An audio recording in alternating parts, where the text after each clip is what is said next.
E aí, galera! Tudo bem com vocês? Eu me chamo Isadora e sou integrante do PET Matemática da UFSM. Antes de falarmos sobre o conteúdo, preciso dizer que esse é um projeto que está sendo desenvolvido em conjunto com o PET Física da UFSM. E como é a nossa primeira experiência nesse formato à distância, seria muito importante que ao final desse vídeo você respondesse a um formulário, que o link está na descrição desse vídeo. E na descrição também você vai encontrar um link de uma apostila que foi produzida por nós e nela tem tudo e mais um pouco do que será comentado aqui e nos demais vídeos que tem no canal. Então agora chega de conversa e vamos ao que interessa. Bom, aqui nesse vídeo a gente vai discutir aspectos iniciais da função afim e também como que se dá a sua representação gráfica.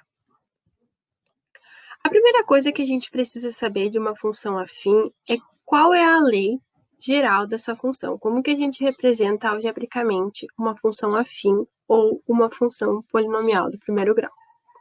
Então, ela é dada pela seguinte forma. f de x é igual a ax mais b. Mas o que é esse ax mais b, né? Bom, então para isso a gente vai estipular algumas características e condições e nomenclaturas. O nosso a, ele vai ser diferente de zero.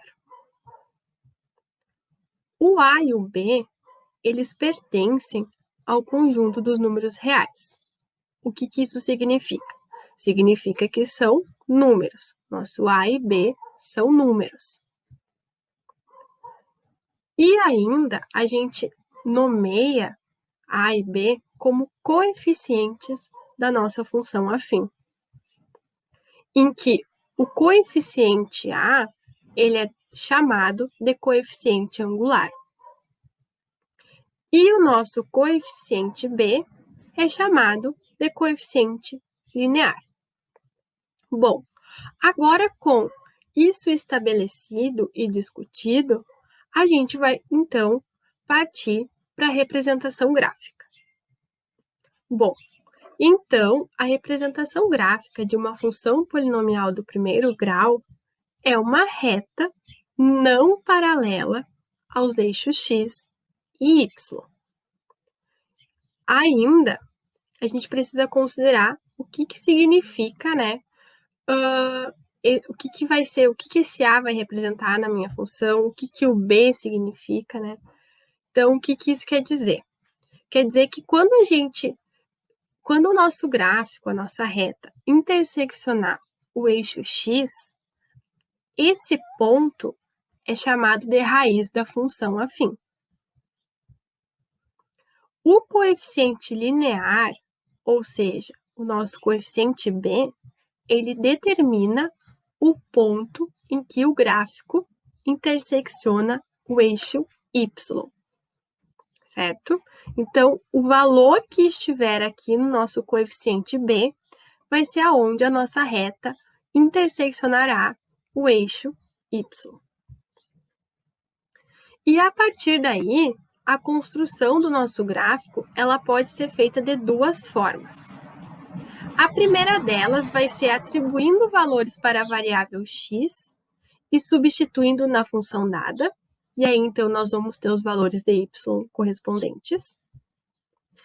Ou localizando no plano cartesiano os pontos x e y e, por eles, traçar uma reta. Então, a gente vai fazer um exemplo, né, para que a gente possa fixar e entender melhor o que tudo isso está nos dizendo. Então, o exemplo que eu trouxe para a gente discutir é o seguinte. Construir o gráfico de uma função f, definida de R em R, dada por f de x igual a 4x mais 2. Essa é a nossa lei que a gente vai estabelecer para levar os elementos do nosso domínio aos elementos do nosso contradomínio.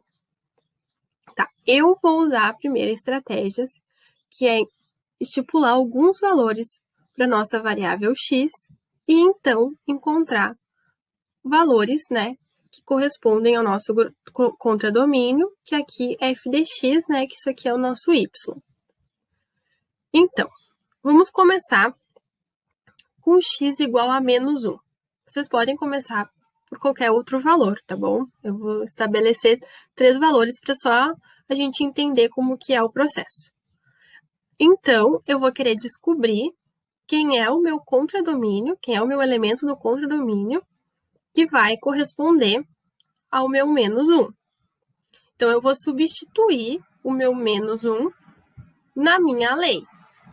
4 vezes menos 1, no lugar da variável x eu coloco menos 1, mais 2. E aí eu vou efetuar os cálculos. 4 vezes menos 1, menos 4, mais 2, igual a menos 2. Então, quando eu tiver lá no meu gráfico o ponto x menos 1, o correspondente dele no eixo y vai ser o menos 2. X igual a 0. Então, agora eu vou descobrir quem é a minha f de 0. Substituindo 0 na minha variável x, eu vou obter 2. E, por fim, vamos encontrar o correspondente de 1. Então, f de 1, substituindo 1 na minha variável x, eu encontro 6. E aí, então, eu posso estabelecer uma tabela de pontos em que o meu x, eu considerei os pontos menos 1, 0 e 1, e os correspondentes deles em y, né? A minha f de x é menos 2 quando for menos 1, 2 quando for 0 e 6 quando for 1. E aí, aqui, eu consigo desenhar o meu gráfico, né, que representa a minha função estabelecida. Claro que isso aqui é uma representação, né? Essa reta continua infinitamente, tanto no primeiro quadrante quanto no terceiro quadrante, certo? Tudo que é bom dura pouco, né, galera? Chegamos ao final desse vídeo, eu espero ter ajudado vocês. E não esqueça de deixar seu like, se inscrever no canal e ativar o sininho para ficar por dentro de tudo que acontece no canal. Um beijo e até a próxima. Tchau!